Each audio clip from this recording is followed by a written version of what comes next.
इस वीडियो में plant physiology की कुछ ऐसी हिडन लाइंस हैं जिनके ऊपर बच्चे फोकस नहीं करते हैं। अब प्लांट फिजियो में कुछ ऐसी लाइन है जो मैंने ये समझा है कि बच्चे इन लाइंस को इग्नोर करते हैं। स्टार्टिंग के 2 chapters respiration in plant and photosynthesis in higher plant, जिसके अंदर हम लोग आपकी PS1 PS2 ये सब तो पढ़ते ही है। नॉन साइक्लिक साइक्लिक कहाँ पर ये रिएक्शंस चल रही है सब पढ़ाता है, लेकिन एनसीईआरटी की ऐसी लाइंस जो आप फोकस नहीं करते। Hi everyone, welcome to NCERT Adda. This is your Shivani ma'am, I am your NEET biology educator. So आज इस वीडियो में प्लांट फिजियोलॉजी की कुछ ऐसी हिडन लाइंस हैं जिनके ऊपर बच्चे फोकस नहीं करते हैं। अब अगर आप लोगों को भी प्लांट फिजियोलॉजी में डिफिकल्टी आते हैं तो पूरी प्लांट फिजियो में 3 चैप्टर, तीनों चैप्टर को पूरा डिटेल में विद टॉप मोस्ट 100 क्वेश्चन मैंने इसी चैनल पे कराया हुआ है। तो अगर आप लोगों को भी लगता है प्लांट फिजियो से डर, तो एक बार जाकर देख लेना। अब प्लांट फिजियो में कुछ ऐसी लाइन है जो मैंने ये समझा है कि बच्चे इन लाइन्स को इग्नोर करते हैं। स्टार्टिंग के 2 chapters respiration in plant and photosynthesis in higher plant,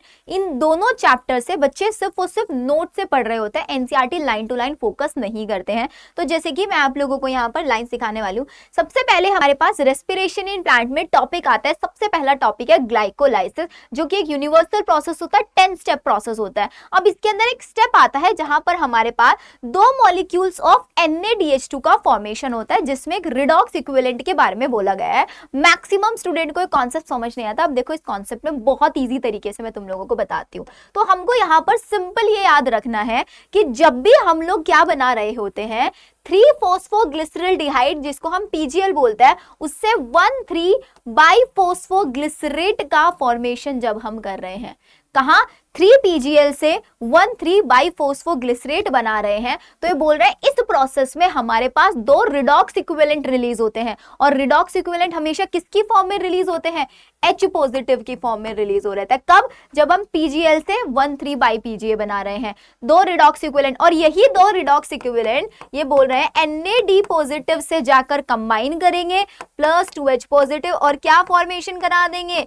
NADPH2 का फॉर्मेशन करा देंगे। तो अगर आपका पेपर लेवल डिफिकल्ट बनाना चाहा NTA ने, तो यहां से क्वेश्चन डाल देगा कि जब हमारे पास ग्लाइकोलाइसिस में NADH2 बनता है तो वहां पर 2H पॉजिटिव कहां से आता है? तो ये 2H पॉजिटिव आते हैं जब हमारा PGAL से 1,3-बाई-PGA का फॉर्मेशन होता है। क्या ये पॉइंट सबको याद रहेगा?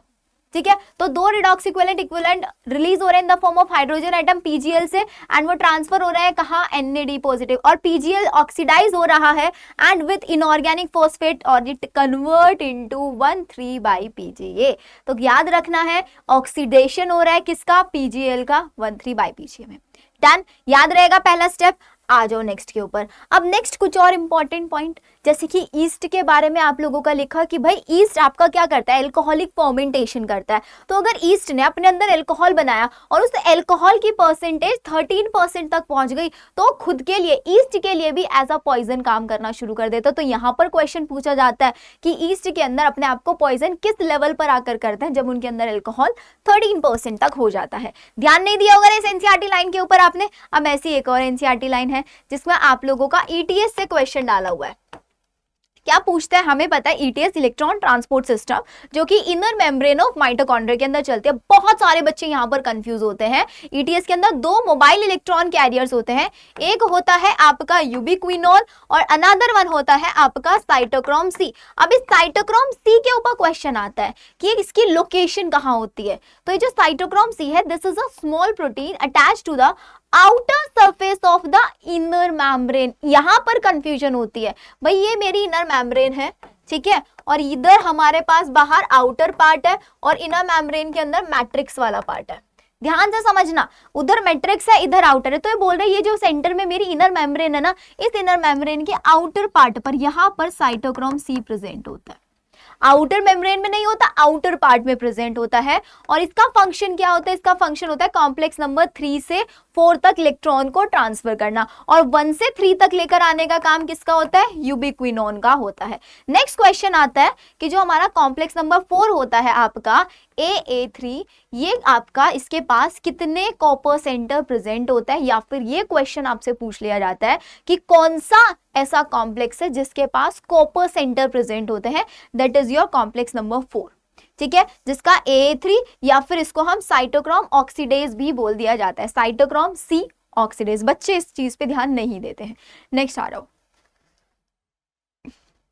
Photosynthesis in higher plant chapter, जिसके अंदर हम लोग आपकी PS1 PS2 ये सब तो पढ़ते ही है, नॉन साइक्लिक साइक्लिक कहाँ कहाँ पर ये रिएक्शंस चल रही है सब पढ़ाता है, लेकिन एनसीईआरटी की ऐसी लाइंस जो आप फोकस नहीं करते। अब हमें पता है कि हमारे पास जो चीफ पिगमेंट होता है वो क्लोरोफिल ए होता है, लेकिन क्लोरोफिल ए के बाहर एसेसरी पिगमेंट भी होता है बहुत सारे। उन एसेसरी पिगमेंट के फंक्शन के ऊपर स्टेटमेंट बेस्ड क्वेश्चन यहाँ पर आता जाता है कि जबकि हमें पता है chlorophyll is the major pigment जो लाइट को ट्रैप करने के लिए रिस्पॉन्सिबल होता है, लेकिन हमारे पास उच्च और थाइलाकोइड पिगमेंट्स होते हैं जैसे कि क्लोरोफिल बी, ज़ेंथोफिल, कैरोटीनॉइड, इनको बोलते हैं एसेसरी पिगमेंट। ये लाइट तो एब्जॉर्ब करते हैं और लाइट सारी एब्जॉर्ब करके क्लोरोफिल ए को दे देते हैं। नेक्स्ट लाइन में Indeed not only enable a wider range of wavelength, ये लाइन में बहुत कंफ्यूजन बच्चों को होता है। इस लाइन का मतलब ये है कि भाई अब हमारे पास क्लोरोफिल ए सेंटर में, वो तो सिर्फ एक स्पेसिफिक वेवलेंथ की लाइट को एब्जॉर्ब कर रहा है, लेकिन हमारे आसपास एसेसरी में बी भी है, कैरोटीनॉइड है, ज़ेंथोफिल है,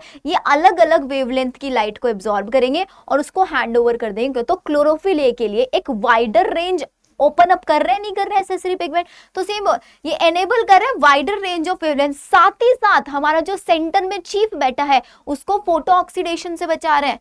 कहां से? Photo oxidation. अब इसका मतलब क्या है कि अगर क्लोरोफिल ए के ऊपर कोई हाई वेवलेंथ की लाइट आ गई तो हमारा जो क्लोरोफिल है फोटो ऑक्सीडाइज हो जाएगा, अपने अंदर से इलेक्ट्रॉन बहुत ज्यादा रिलीज कर देगा, तो फोटो ऑक्सीडेशन से बचा रहे हैं और वाइड एनेबल कर रहा है वाइड रेंज ऑफ वेवलेंथ। याद रहेगा। नेक्स्ट आ जाओ। नेक्स्ट यहां पर हमारे पास बोल रहे हैं जब हम C3 cycle, C4 cycle, C2 cycle, ये 3 साइकिल पढ़ते हैं। C3 साइकिल का फर्स्ट स्टेबल प्रोडक्ट क्या है, C4 साइकिल का फर्स्ट स्टेबल प्रोडक्ट क्या है, क्वेश्चन आता है। साथ ही साथ इसके एंजाइम्स के ऊपर क्वेश्चन पूछा जाता है कि C3 साइकिल में रुबिस्को होता है, C4 साइकिल में आपका दो होता है, एक होता है मेसोफिल सेल्स, एक होता है बंडल शीट सेल। तो मेसोफिल सेल्स में पैप्केज होता है, बंडल शीट सेल्स में आपका रुबिस्को। ये सब मैंने पूरा डिटेल में आप लोगों को पढ़ा है, पूरी प्लेलिस्ट है मेरी उसकी, पूरा का पूरा वन शॉट है प्लांट फिजियोलॉजी का, उसका लिंक मैं आपको डिस्क्रिप्शन में देती हूँ, एक बार जरूर देखना, वहां से तुम लोगों को बहुत चीजें क्लियर हो जाएंगी। तो यहाँ पर बोल रहा है कि जो हमारी C3 साइकिल है ना, वो कौन से साइंटिस्ट ने डिस्कवर की थी? मेल्विन केल्विन ने। कब कर रहे थे इस चीज को डिस्कवर? During world war 3। जैसे ही वर्ल्ड वॉर 2 फिनिश हुआ उसके बाद ये अपना वॉर इन्होंने शुरू कर दिया था फोटोसिंथेसिस को समझने का। और C3 साइकिल को स्टडी करते टाइम, इसको डिस्कवर करते टाइम इन्होंने एक रेडियो एक्टिव एलिमेंट का यूज किया था। कौन सा था? Use radio active carbon 14। By him algal photosynthesis studies lead to the discovery, जो फर्स्ट CO2 फिक्सेशन प्रोडक्ट है वो एक 3 कार्बन ऑर्गेनिक एसिड है। किसका यूज किया? रेडियो एक्टिव कार्बन का इन्होंने यूज किया था। एल्गी के अंदर सबसे पहले फोटोसिंथेसिस करा के इन्होंने C3 साइकिल की डिस्कवरी की थी। ये पॉइंट बहुत सारे बच्चे इग्नोर करते हैं, लेकिन आप लोग अब इग्नोर नहीं कर पाओगे इसको, ठीक है। चलिए, अब इसके बाद आती है C3 साइकिल और C4 साइकिल। ये दो ऐसी साइकिल है जहां से वेरिएबल नंबर ऑफ क्वेश्चन पूछे जाता है। मैं सारे टाइप के क्वेश्चन आपको यहाँ पर बता दूंगी कि किस किस टाइप के क्वेश्चन आते हैं। सबसे पहले पूछा जाएगा प्राइमरी CO2 एक्सेप्टर कौन है? प्राइमरी CO2 एक्सेप्टर, तो बेटा याद रखना primary CO2 acceptor is your RUBP, ribulose 1,5 bisphosphate, नाम भी याद रखना। अब इसने क्या किया? That is a 5 carbon compound, तो नंबर ऑफ कार्बन भी आपको याद है, जिसके साथ एक कार्बन ऐड हुआ, कार्बोक्सिलेशन हुआ, जिससे क्या बना? 3PGA बना, जो कि एक 3 कार्बन कंपाउंड है। इसके बाद रिडक्शन हुआ ट्रायोस फॉस्फेट। क्वेश्चन पूछते हैं रिडक्शन के टाइम पे कितने ATP यूज हुए, तो रिडक्शन के टाइम पे एक ATP इधर यूज कर रहे हैं हम और एक NADPH यूज कर रहे हैं, जिसीलिए हम लोग यहाँ पर C3 साइकिल में 3-2-1 फॉर्मूला यूज करते हैं। क्या यूज करते हैं? अगर मेरे को 1 मॉलिक्यूल ऑफ CO2 फिक्सेशन कराना है तो 2 मॉलिक्यूल ऑफ NADPH2 यूज करने पड़ेंगे और 3 मॉलिक्यूल्स ऑफ ATP यूज करने होंगे। ये याद रखना, 1 2 3। यहीं से तुम लोग एक ग्लूकोज के लिए निकालोगे तो इंटू 6 कर देना, क्योंकि एक ग्लूकोज में 6 कार्बन होते हैं, 6 CO2 का फिक्सेशन हो रहा होता है यहाँ पर। तो ट्राइस फॉस्फेट, एक ATP, एक NADH, एक ATP इधर यूज हो रहा है, ये रहा, ठीक है। और इस पूरी साइकिल को कितनी बार हम लोग रन करा रहे हैं? एक स्टेप में एक कार्बन निकल रहे हैं, तो इस पूरी साइकिल को हम 6 टाइम्स रन करा रहे हैं, याद रखना, ठीक है। ये अब आप बोलोगे दी यहाँ पर तो सबसे इंपॉर्टेंट, अभी कंफ्यूजन आई होगी कि यहाँ पे तो एक ATP है, यहाँ पे भी, लेकिन यहाँ पे आपने 3 ATP लिखा।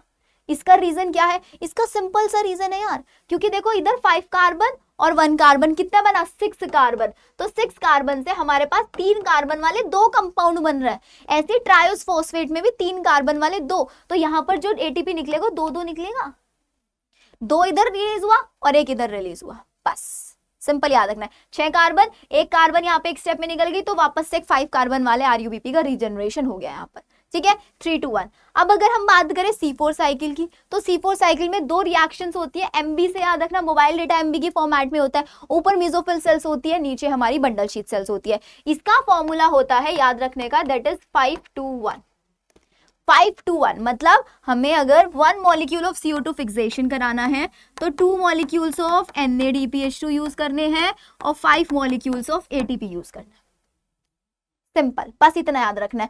फर्स्ट प्राइमरी CO2 एक्सेप्टर कौन होता है, यहाँ पर पेप होता है, फोस्फोइनोल पाइरुवेट। फोस्फोइनोल पाइरुवेट एक 3 कार्बन कंपाउंड है, इसके साथ CO2 कंबाइन होता है एंड कंबाइन होकर आपका एक 4 कार्बन ऑक्सैलो एसिटिक एसिड बना लेता है, ऑक्सैलो एसिटिक एसिड। देन वो वहां से ट्रांसपोर्ट हो जाता है बंडल शीथ सेल के अंदर, बंडल शीथ सेल में आके डिकार्बोक्सिलेशन करता है। इस पे भी आपके लेबलिंग बेस्ड क्वेश्चन आ सकता है, तो इस डायग्राम को बिल्कुल भी आप लोगों को इग्नोर नहीं करना है। तो ये 2 चैप्टर थे प्लांट फिजियो के, जिन चैप्टर में से ये ऐसे पॉइंटर्स मैंने तुम लोगों को बताए जो बच्चे स्किप कर जाते हैं। दोनों डायग्राम से हर टाइप का क्वेश्चन तुम लोगों को यहाँ पर प्रैक्टिस करके चलना है। इसके नेक्स्ट चैप्टर जो है प्लांट ग्रोथ एंड डेवलपमेंट, वो पूरा चैप्टर मैंने अपनी मैराथन के अंदर with the help of trick सिखाया हुआ है, तो एक बार वहां पर जाकर देखना। पूरा चैप्टर आपको बहुत इजीली याद हो जाएगा, बहुत इजीली, ठीक है। इसके बाद आप लोगों को कौन सी यूनिट का कंप्लीट एनालिसिस चाहिए कि हमें पूरे यूनिट में बता दो कि इस यूनिट में ये इंपॉर्टेंट पॉइंटर्स है, वो सारे पॉइंटर्स मैं तुम लोगों को बहुत जल्दी प्रोवाइड करा दूंगी। ओके देन, मिलते हैं हम लोग हमारी नेक्स्ट वीडियो के अंदर।